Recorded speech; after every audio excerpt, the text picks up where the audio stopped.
Hi, this is Adam Eliyahu Berkowitz from Israel 365 News.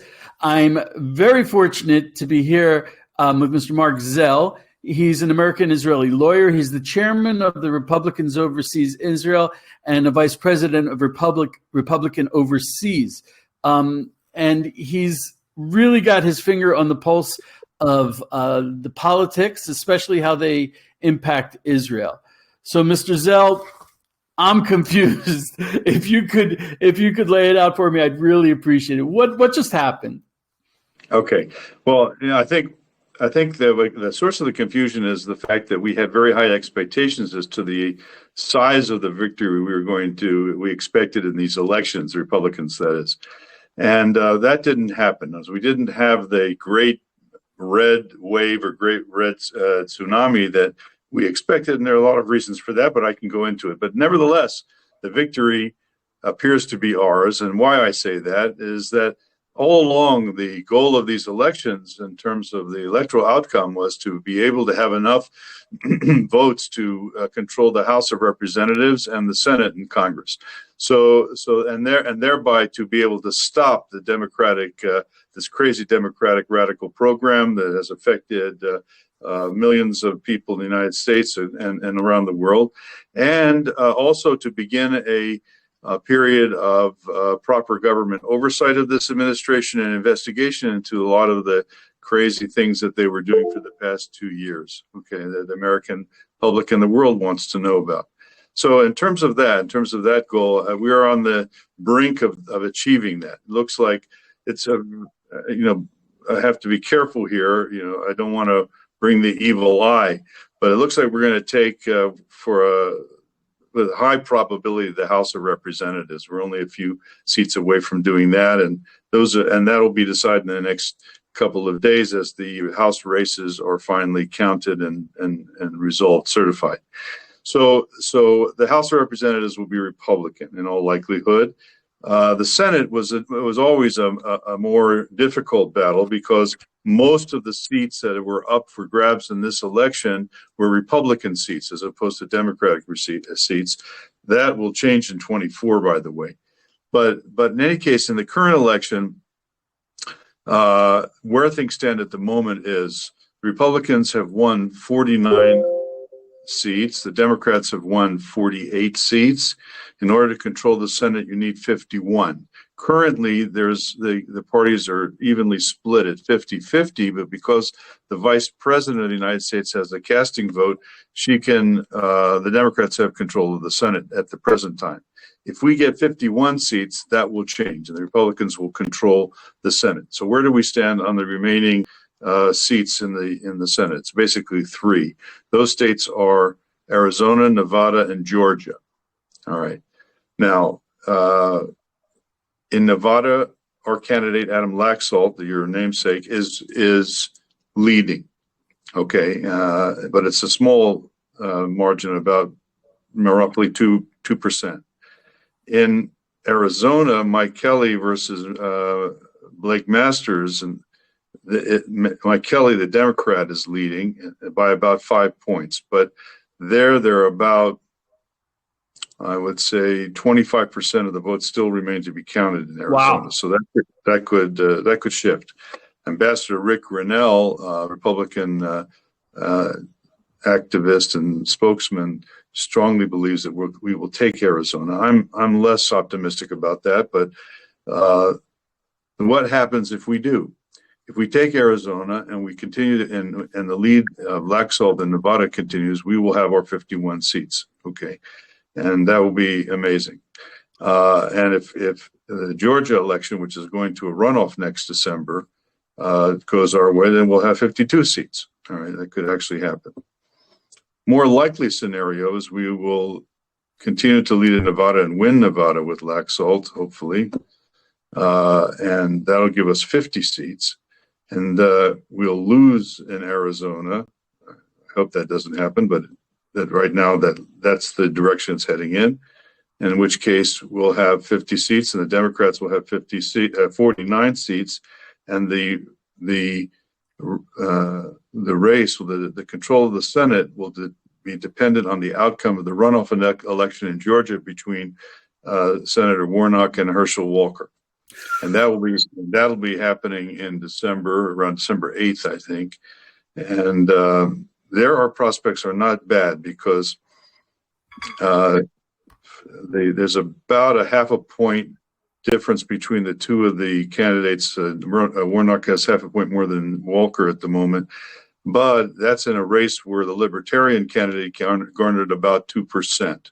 So if the Libertarian candidate voters move in our direction, it's about 40,000 votes, Herschel will win. But that race will be a very, very expensive and difficult race for both candidates. The Democrats have much more money than we do, so they will be pouring millions and millions of dollars into the runoff election in Georgia. We have less money, but we have, I think, a much better ground game around the state. And so if that happens and we hold ours and we get the Libertarian votes, we should win in Georgia, but it'll be a difficult fight. That's where we are. You're talking about Georgia. I just want to pull up an old article I wrote. It's funny. I'll be honest. I'm not so thrilled of Herschel Walker as a candidate. There's what to be said on both sides for him. But Raphael Warnock, he came onto my radar actually 2 years ago when he ran. Not when he comes to Israel, he's horrible. He's anti-Israel. He's actually even though he's a pastor, there's questions about him. He's praised Louis Farrakhan and the Nation of Islam, and he's even personally, he's not a great person. No, he's a real problem, and you're right about Israel. But the election in Georgia needs to be about not these personalities, but basically it's about the control of the Senate. Now, I know your listeners are into Israel. You and I both live in Israel, and we're concerned about that. But the voters in Georgia will not be voting about Israel. They'll be voting about the control of the Senate. That's what it should be. It should not be, but it may turn out to be a race between these personalities, in which case both of them are somewhat flawed. So we don't, but on the other hand, you're right that Warnock's ties with Farrakhan, with Jeremiah Wright, with the radical progressive wing of the Democratic Party and so on, those are highly troubling, and they are legitimate questions for the election, because I'm not talking about their personal defects, but we're talking about their philosophy, their political outlook, and that is a very legitimate concern for the voters to take into account. Warnock has also praised Marxism. He's denigrated the U.S. military. Castro. Yeah, you're right. All of that. He's a bad on the merits, without regard to his personal flaws. Right. On the merits, he's a dangerous candidate, not just for Israel, but for the world and for the United States. It's disturbing to me when I wrote about him when he came on my radar and I wrote about him 2 years ago. I'm like, well, we're not going to see him again. I'm kind of shocked that he's doing so well in the election. Listen, I think you need to see that when it comes to Democratic candidates, all right, I mean, they can elect somebody like John Fetterman in Pennsylvania. Okay, he's just incompetent. I mean, he can't function. And disabled. And there's another thing that happened in Pennsylvania. They also, in the state elections, elected a dead man, DeLuca, the state senator, and he's been elected. He was dead for several weeks. So that's what happens on the Democratic side. It's about power. It's only about power. Well, I mean, that's in essence what you said a few minutes ago, where we have to vote controlling the Senate, but I mean the ideology is flawed. It is, but the Republican ideology on Israel is totally great. I mean, I don't have to prove that. I mean, the Trump administration, we don't need to go over all that again. I'm sure your listeners are aware.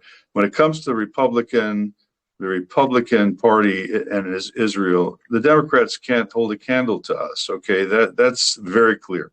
And if that were the only issue that we're determining the voters' decisions in the Georgia race, for example, or in yesterday's race, Tuesday's races, then we would win hands down. But that is only for most voters. That is even on their support for Israel is not even on the list.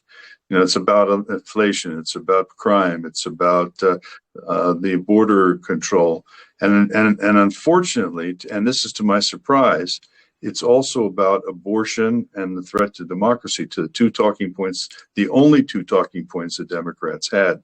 And according to the exit polls in Pennsylvania and other places, those issues actually were important to voters. So we can't ignore that either. Israel isn't on that list, unfortunately. I hear what you're saying, Mr. Zell. And I understand that politics is very important to you. However, I know Israel is very important to you. And to me, there's no question, Adam. To me, why do I do what I do? Why am I the Republican chairman here in Israel? Because it's only because of Israel. Okay, that's what I do. Why? That's why I'm here. Okay, for me, it's not about politics. I'm not looking for office. I'm not looking for political favors. I'm doing it because of my commitment to Israel and the Jewish people. That is my principal concern. Okay, but when I give you the analysis of what's happening in the United States, that's what you asked. That is the situation. Okay, we have to be very objective and open about this, and that's where things lie. And we need to, as we approach these final days of decision, both in the next week and in the next month, we need to be focused on that. I'd like to suggest if you drew a Venn diagram, the kind that Kamala Harris so much loves, she loves it, right? There would be an intersection. Except hers only have two circles. The Venn's supposed to have three, right? Okay, there would be an intersection, and the intersection is, I hear what you're saying. Primary in the minds of American voters is of course the economy, and there are those who would argue also social issues like abortion and whatnot. However, I think one of the draws of the Republican Party for my readers, especially the Christian readers, is that in this case they intersect. Their social issues and even their economic issues coincide with supporting the parties that support Israel. Absolutely correct. And in addition, implicit in that is Genesis 12:3, that if you pick a party that blesses Israel, God willing, you'll be blessed in return. So, Amen. Okay, so I'm with you on that 100%. And for your viewers, absolutely correct. That's where we are, and that's what we're doing. And that's why I'm here, and that's why you're here, I imagine, Adam. So that's where we're focused. Definitely. And that's why we find ourselves allied with American Christians politically. I have a personal question. At least you're American Christians, okay? Because there are some American Christians that don't share our views, but your viewers and your supporters are the people that we are talking about. We bless them and we thank them. Amen. Raphael Warnock as a prime example. I have a personal question for you. Sure. When I was a young man, I was very enthusiastically and emphatically Democrat, liberal, left-wing. I embraced their issues. My personal journey led me to be religious. It also led me to Israel. And I went through a bit of political whiplash because all of a sudden I found myself on the other side, most especially when it came to Israeli security issues. You've been Republican all along. Have you seen the Republican Party as always being pro-Israel? I mean, now the answer is very clearly no. It was not. First of all, in World War II, there was no Israel, and the Republican Party was highly isolationist, and some of them were supporting Charles Lindbergh, who's American. He called his movement then the American First Program, which was neutral at a time when the Nazis were conquering Europe and so on. I mean, that's also part of the Republican Party's history, and that's why a lot of Jewish voters, who looked at Franklin Roosevelt, I think, in retrospect, incorrectly, as being a friend of the Jews, vote overwhelmingly Democratic in the United States. Okay, but something happened into the party around the time. Well, I moved to Israel, well, even before the Democratic Party, and I became a Republican in 1972, and the candidate was George McGovern, and he was not a pro-Israel Democrat, and he represented really the future of the Democratic Party. He didn't know it at the time, but he represented a part of the Democratic Party that had a problem with Israel. Okay, so over the years, that wing of the Democratic Party has grown and grown and grown in terms of its influence within the party, to the point where today they are really the backbone. That progressive, left-wing, anti-Zionist, anti-Israel part of the party philosophy is now governing that party. Now, it's interesting. I had a radio interview this morning on an Israeli radio station, and also in two Israeli stations, where they were claiming that, no, this is the progressive wing of the Democratic Party. There's a very small number of fanatics, and their anti-Israel views don't typify that of the Democratic Party. Well, that is completely misleading and wrong. The fact is that the activist base of the Democratic Party, the one that encapsulates most of their enthusiasm, that's young voters, I mean, Generation Z voters and this kind of thing, they're the ones who are determining the philosophical, political direction of the Democratic Party today. And there may be older members of the party who once were moderates and certainly pro-Israel. I mean, Chuck Schumer, he's the head of the Democratic Party in the Senate. You can't say he's anti-Israel. He's not anti-Israel. But he is being, his future, the future of his party in Congress and around the country is being determined by people who are not pro-Israel. They may be neutral, or more likely actually against Israel, and many of them anti-Semitic, including Jews who are anti-Semitic on that side of the spectrum.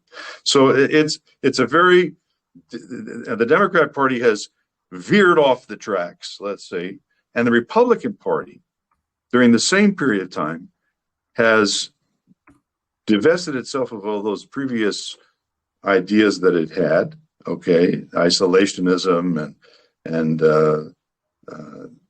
opposition to Israel, or to even anti-Semitism. Today, that is not the case. Today, the Republican Party is the bastion of pro-Israel support, in large measure due to the people who are watching this program here today, evangelical Christians, who have made it very clear to the Republican Party that they support Israel and they expect their party to do so, and that is what's happened. So in the Republican Party today, it's overwhelmingly pro-Israel. That actually puts my listeners and the Christian Zionists in a very strange position where they're not voting, or they're voting actually against what the Jewish voters in America want, but that's in order to be pro-Israel. I'll tell you something, Adam. There's one thing I like to tell.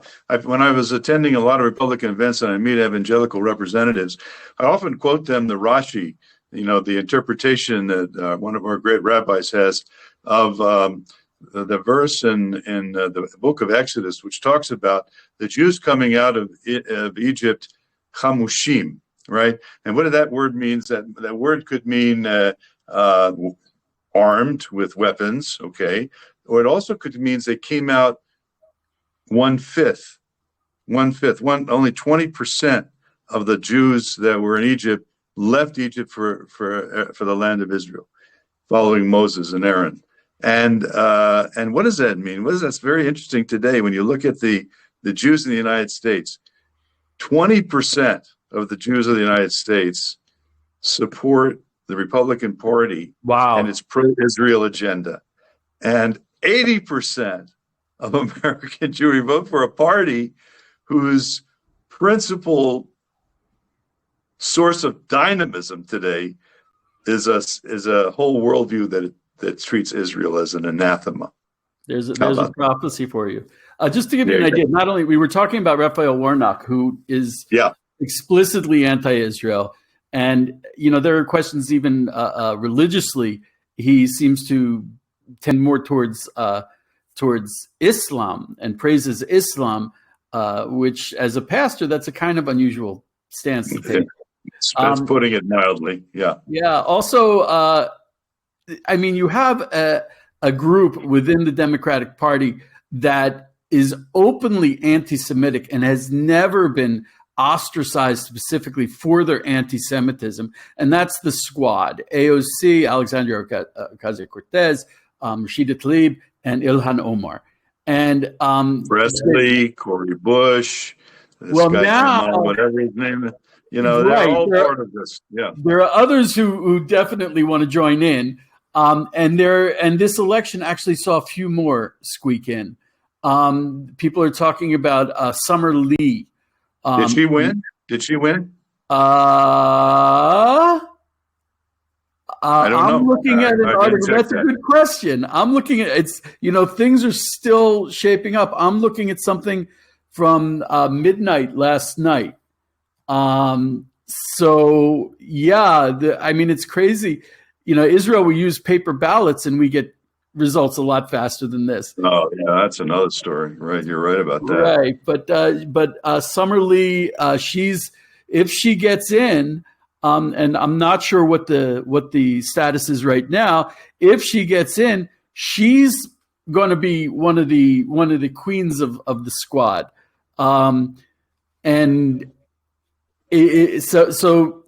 the Squad is not only anti-Israel, but they're blatantly anti-Semitic. Not even Rashida Tlaib. She once said, "I take comfort when I hear about the Holocaust." That's already a little bit overboard. Anyway, she takes cover. Well, you're being very kind to her. And they were making. I have my list here. Let's see. Wait a minute. Of all the House races. That's a very interesting question. What about all of the House races have been decided. Okay, so Summer Lee. She won. Yeah, I thought so. Pennsylvania 13. She won, and she won 56-44 against a Jewish Republican candidate named Mike Doyle. Yeah. So how about that? Yeah, so that's in Pittsburgh, Pennsylvania. The Squad is growing. That's a horrifying thought. Okay, I understand old school Democrats because I used to be one. But when they start literally spouting anti-Semitism and they're unopposed by the leaders of their party, that's deeply concerning. Absolutely correct. And it's and like I said, the Jews are voting for them, and that's even more disturbing. Yeah. I love your answer to that. That they're 80% of the Jews chose to stay in Egypt. They were that in slavery. They were that into it. They were that inside the belly of the beast. Right. Anyway, Mr. Zell, I could talk to you all day. You're fascinating. I love your take. God willing, we're going to hear some better news within the next day or two. I appreciate it very much. You want to say goodbye to our listeners? Well, listen, first of all you all are listening to Adam's excellent program. I really thank you for your support and your love of the state of Israel and the Jewish people. We have few friends in this very tumultuous period of history, and you are among our most steadfast. And believe me, that we here in Israel appreciate it from the bottom of our hearts. We say to you, Toda Rabba in Hebrew, God bless you, thank you, and let us hope for the best results in the coming days and weeks. Amen. Amazing. Thank you so much, Mr. Zell. Thank you, Adam.